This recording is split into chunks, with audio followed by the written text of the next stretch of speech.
महाकुंभ में श्रद्धालुओं की संख्या हर दिन नए रिकॉर्ड बना रही है। मकर संक्रांति पर अमृत स्नान हो या फिर मौनी अमावस्या और बसंत पंचमी, महाकुंभ को 28 दिन पूरे हो गए हैं और 29वें दिन शाम 6 बजे तक लगभग 45 करोड़ भक्त स्नान कर चुके हैं। मुख्यमंत्री योगी आदित्यनाथ ने संभावना जताई थी कि लगभग 45 करोड़ श्रद्धालु महाकुंभ के दौरान संगम स्नान करेंगे, जबकि 10 फरवरी को ही ये महा रिकॉर्ड पूरा हो गया है। 26 फरवरी तक महाकुंभ का आयोजन होना है। माघी पूर्णिमा और महाशिवरात्रि का बड़ा स्नान अभी बाकी है। माघी पूर्णिमा और महाशिवरात्रि पर स्नान का विशेष महत्व है। स्नान के लिए जुट रही भीड़ बताती है कि महाकुंभ में हर रोज नया रिकॉर्ड बन रहा है। आपको बताते हैं किस तारीख को श्रद्धालुओं के स्नान का अहम पड़ाव पार हुआ है। 31 जनवरी तक का हमने आपको बताया। 23 जनवरी तक 10 करोड़ श्रद्धालु स्नान कर चुके। 28 जनवरी तक 20 करोड़ यह आंकड़ा पहुंच गया। 20 करोड़ लोगों ने आस्था की डुबकी लगाई। इसके बाद 31 जनवरी तक 30 करोड़ यह आंकड़ा हो गया। 30 करोड़ लोगों ने स्नान किया। 7 फरवरी तक 40 करोड़ लोग स्नान कर चुके हैं और 11 फरवरी तक 45 करोड़ लोगों ने स्नान किया। ये संख्या और ज्यादा बढ़ गई और सबसे पहला आंकड़ा ये 23 जनवरी तक का, जब तक 10 करोड़ लोगों ने स्नान किया।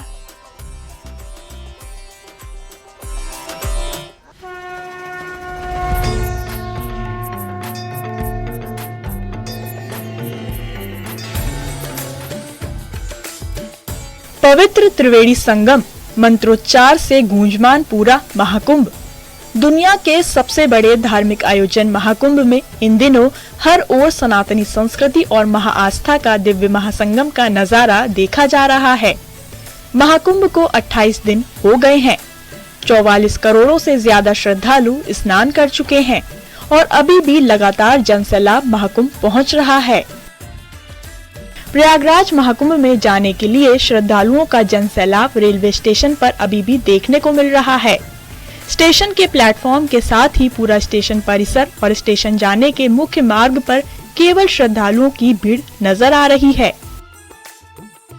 महाकुंभ आने वाले श्रद्धालुओं की संख्या लगातार बढ़ती जा रही है और प्रयागराज प्रशासन को इस भीड़ का नियंत्रण करना एक चैलेंज बना हुआ है।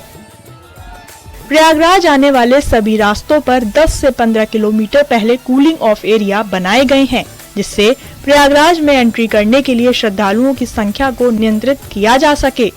वहीं महाकुंभ में स्नान कर चुके श्रद्धालुओं का कहना है कि सरकार की ओर से बढ़िया व्यवस्थाएं की गई हैं। महाकुंभ 2025 13 जनवरी से शुरू होकर लगातार आज 30वें दिन पर पहुंच गया है और अब तक 44 करोड़ के आसपास श्रद्धालु यहाँ स्नान कर चुके हैं, जो बहुत बड़ी संख्या होती है। और आप देख सकते हैं, हम अपने कैमरा पर्सन विपिन राय से कहेंगे कि दिखाइए, ये भारी भीड़ है। आप ये काली मार्ग पर देख सकते हैं भीड़, और ऐसी ही भीड़ हर मार्ग पर है और श्रद्धालुओं में उत्साह है। कहाँ से आए हैं? हम दार्जिलिंग से। दार्जिलिंग से? हाँ। कैसी व्यवस्था है? एकदम व्यवस्था एकदम ठीक है। योगी जी जिंदाबाद। आप कहाँ से आई हैं? भागलपुर से। भागलपुर से। बाबू को लेकर आए हैं, स्नान वगैरह हो गया? बहुत बढ़िया स्नान हुआ, व्यवस्था बहुत बढ़िया था यहाँ का। लेकिन भीड़ बहुत है। भीड़ बहुत तो है ही। पैदल कितना चलना पड़ा है? पैदल कम से कम हमको लगता है 10 किलोमीटर। आपको पैदल कितना चलना पड़ा? हम लोग को भी 8 किलोमीटर मिला। 8 किलोमीटर। देखिए जी, कहाँ से आए हैं आप? हम बिहार से आए हैं, सिवान जिला से। सिवान जिला से। हम फरीदाबाद से आए हैं। बहुत बढ़िया इंतजाम है, सब बहुत बढ़िया रहा। अच्छे से स्नान हुआ। थोड़ा सा मैनेज करना पड़ेगा सबको। अच्छा, भीड़ कितनी है? भीड़ तो बहुत है। खूब बढ़िया रहा, खूब बढ़िया रहा, खूब बढ़िया। सब लोग आओ। पिछले कई दिनों से रोजाना 1.25 करोड़ से 1.5 करोड़ श्रद्धालु गंगा स्नान कर रहे हैं। पूरा शहर श्रद्धालुओं की भीड़ से पटा हुआ है। वहीं इस दौरान गंगा जमुना तहजीब की अनूठी मिसाल भी देखने को मिल रही है। मुस्लिम समुदाय के लोग भी जगह जगह इन श्रद्धालुओं का स्वागत अभिनंदन कर रहे हैं। इनके लिए खाने पीने और ठहरने का आयोजन कर रहे हैं।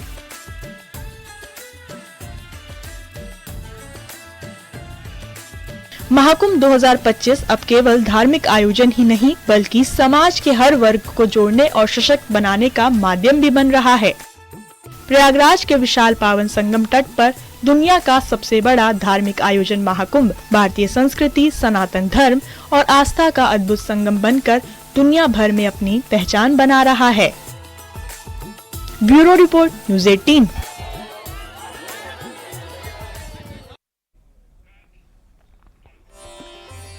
और अब आपको बताते हैं कि किस दिन सबसे ज्यादा श्रद्धालुओं ने आस्था की डुबकी लगाई है। 13 जनवरी की सबसे पहले बात करते हैं। 13 जनवरी को 1,70,00,000 लोगों ने स्नान किया है। और ये देख रहे हैं आप जानकारियां हम जो आपको दे रहे हैं ग्राफिक्स के जरिए। 14 जनवरी को 3,50,00,000 लोग पहुंचे और उन्होंने आस्था की डुबकी लगाई। उसके बाद 26 जनवरी को यह आंकड़ा और ज्यादा बढ़ गया। 26 जनवरी को 1,74,00,000 लोगों ने डुबकी लगाई और 27 जनवरी को और भी ज्यादा यह आंकड़ा बढ़ गया। 1,55,00,000 लोगों ने डुबकी लगाई। इसके अलावा 4,99,00,000 लोगों ने 28 जनवरी तक आस्था की डुबकी लगाई। तो इन दिनों में सबसे ज्यादा श्रद्धालु जुटे हैं। मौनी अमावस्या पर सबसे ज्यादा भीड़ रही। 7,64,00,000 लोग पहुंचे, श्रद्धालु पहुंचे और उन्होंने संगम में आस्था की डुबकी लगाई। 30 जनवरी को यह आंकड़ा रहा 2 करोड़ से ज्यादा, 2,06,00,000 लोग पहुंचे और उन्होंने आस्था की डुबकी लगाई, जो हम आपको जानकारियां दे रहे हैं ग्राफिक्स के जरिए। 31 जनवरी को 1,82,00,000 लोगों ने आस्था की डुबकी लगाई, श्रद्धालु संगम तट पर पहुंचे। और उसके बाद 1 फरवरी को 2,15,00,000 लोग पहुंचे, श्रद्धालु पहुंचे और उन्होंने डुबकी लगाई। इसके बाद 3 फरवरी को यह आंकड़ा बढ़ गया, 2,57,00,000 लोगों ने आस्था की डुबकी लगाई। बसंत पंचमी इस दिन थी और बहुत ज्यादा यहाँ पर बड़ी तादाद में भीड़ देखी गई। पौष पूर्णिमा 13 जनवरी की बात करें तो जैसा कि हमने पहले आपको आंकड़ा बताया कि 1,70,00,000 लोगों ने आस्था की डुबकी लगाई है। बढ़ते हैं आगे।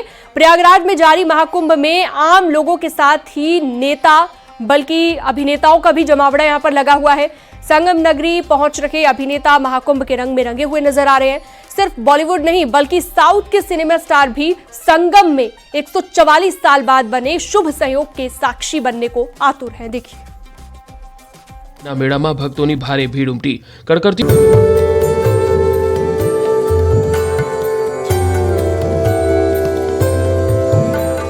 144 साल बाद बने महाकुंभ के पवित्र संयोग के समागम में आस्था की डुबकी लगाने के लिए क्या आम और क्या खास, क्या नेता और क्या अभिनेता, हर कोई इस आस्था के सरोवर का आनंद लेना चाहता है।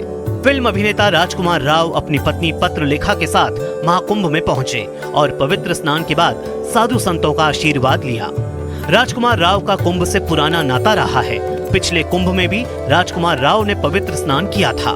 बहुत ज़्यादा एक्साइटेड है ऑफ कोर्स डुबकी लेने के लिए संगम पर। और हम पिछली बार भी आए थे जब हुआ था 12 साल पहले।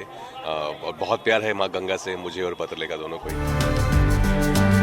माघी पूर्णिमा से पहले अभिनेता संजय मिश्रा ने भी महाकुंभ में स्नान किया। संजय मिश्रा एकदम आध्यात्मिक रंग में रंगे दिखाई दिए।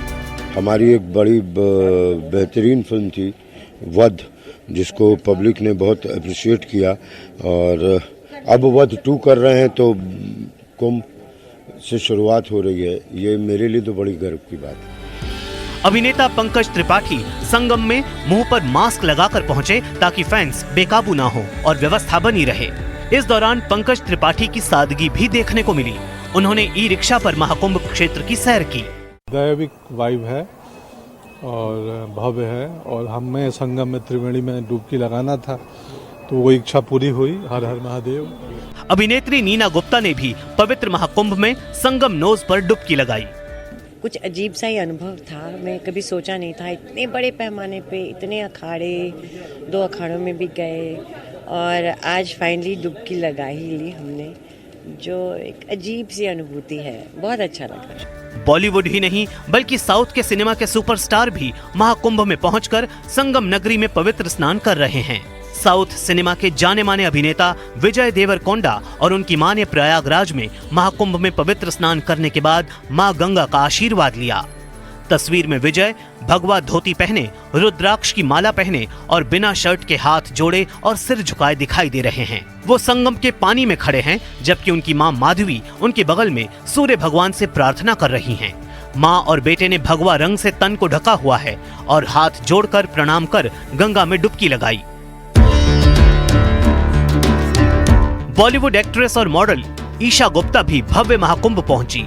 संगम में डुबकी लगाने के बाद उन्होंने कहा कि वो एक्ट्रेस के रूप में नहीं बल्कि एक सनातनी के रूप में महाकुंभ में आई हैं। अपने सनातन धर्म को बहुत फॉलो करती हूँ और अपने सनातन धर्म से बहुत जुड़ी हुई हूँ। तो मैं तो चाहे आप धर्म के नाते कहे या कर्म के नाते कहे, मुझे आना ही आना था। अभिनेताओं के साथ नेता भी संगम में डुबकी लगाकर 144 साल के शुभ संयोग के साक्षी बन रहे हैं। मध्य प्रदेश और राजस्थान से लेकर उत्तराखंड के मुख्यमंत्री संगम में डुबकी लगाकर मां गंगा का आशीर्वाद ले चुके हैं। मैं भी अपने को धन्य समझता हूँ। देवभूमि उत्तराखंड से ही मां गंगा भी आती है, यमुना भी आती है और संगम में आकर डुबकी लगाई है। मैं अपने को सौभाग्यशाली मानता हूँ कि मुझे भी इन करोड़ों करोड़ों लोगों के साथ यहाँ पर आस्था की डुबकी लगाने का अवसर मिला है। तो वहीं मोदी सरकार के मंत्री और पीलीभीत से सांसद जितिन प्रसाद भी महाकुंभ के रंग में ऐसे रंगे कि संगम से ही उन्होंने शंखनाद कर दिया। त्रिवेणी के तट पर आस्था का महाकुंभ 26 फरवरी तक चलेगा। उससे पहले हर कोई पवित्र स्नान कर इस महासंयोग में पुण्य का भागी बनना चाहता है।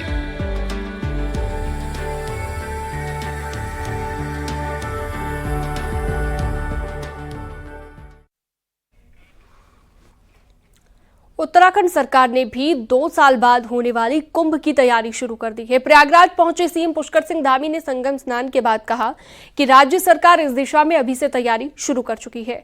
हरिद्वार में भी कुंभ को भव्य बनाने के लिए कवायद की जा रही है।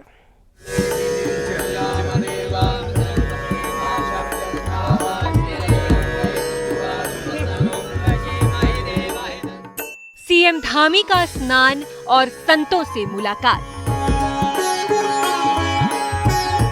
स्नान करना, डुबकी लगाना अपने आप में बहुत बड़ा धर्म का काम है और अच्छा लग रहा है।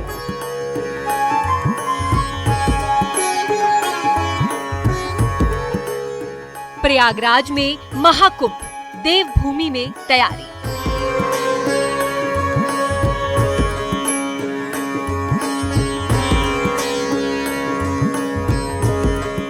दो 2027 में हरिद्वार में होना है कुंभ का आयोजन।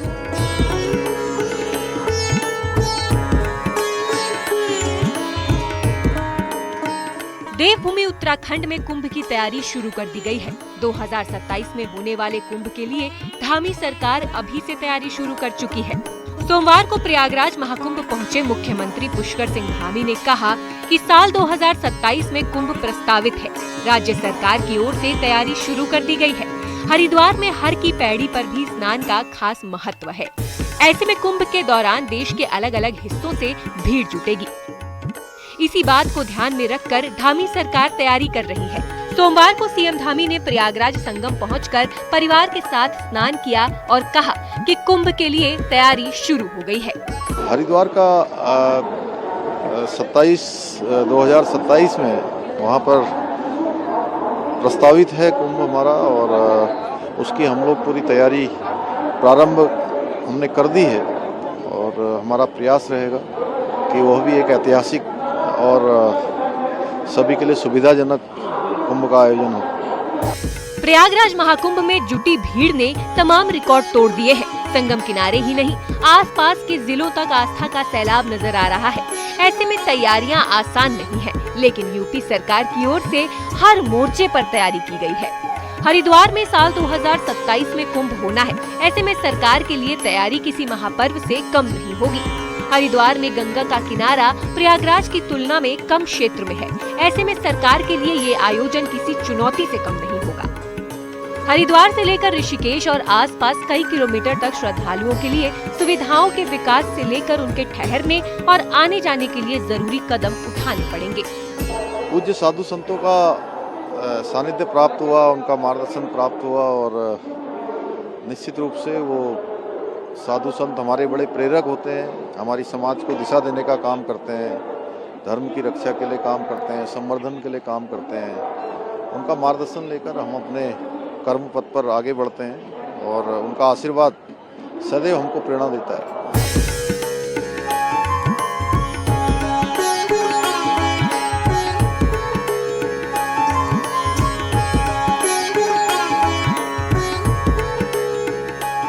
उत्तराखंड में हर साल 4 धाम यात्रा की तैयारी और फिर उसका सफल आयोजन सरकार के लिए बड़ी चुनौती होता है। ऐसे में कुंभ आयोजन के लिए सरकार की तैयारी काफी पहले से शुरू करना जरूरी है। बहरहाल सीएम धामी का ताज़ा बयान बताता है कि उत्तराखंड में होने वाले कुंभ के लिए राज्य सरकार न सिर्फ प्रयागराज महाकुंभ से सबक लेगी, बल्कि सरकारी स्तर पर समन्वय स्थापित कर अधिकारियों के अनुभव की मदद भी ले सकती है, जिससे हरिद्वार में होने वाले कुंभ को सफल बनाया जा सके।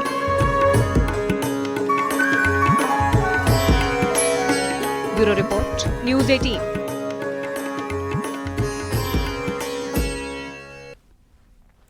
महाकुंभ के ट्रैफिक मैनेजमेंट पर बोले डीजीपी, आयोजन में लगे हर पुलिस वाले को सलाम। ये कहा गया है डीजीपी की ओर से। हमारे जवान रोज असंभव को संभव बना रखे हैं, ये भी डीजीपी ने कहा है। कुंभ सबसे बड़े श्रद्धालु समागम का गवाह है और भारी भीड़ का मैनेजमेंट कठिन चुनौती है। इन हालात में ट्रैफिक में देरी स्वाभाविक है। प्रयागराज सीमाओं पर ट्रैफिक सामान्य है, डीजीपी की तरफ से ये कहा गया है।